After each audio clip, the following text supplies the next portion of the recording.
لجبازی و خیره به این پارچه شعر بسیار واضح خود دیدی اگر بشنوی تا آخر ویدیو را.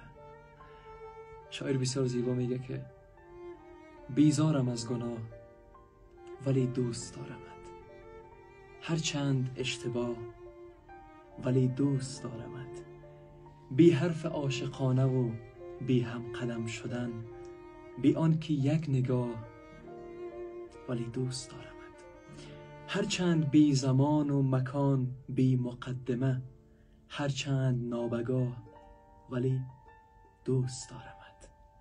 آینم به سنگ جنون مبتلا شدم، آینم به سنگ جنون مبتلا شدم، از درد عشق آه ولی دوست دارمت. هر چند سر به زیرم و هر چند سر به راه، بیزارم از گناه ولی دوست دارم.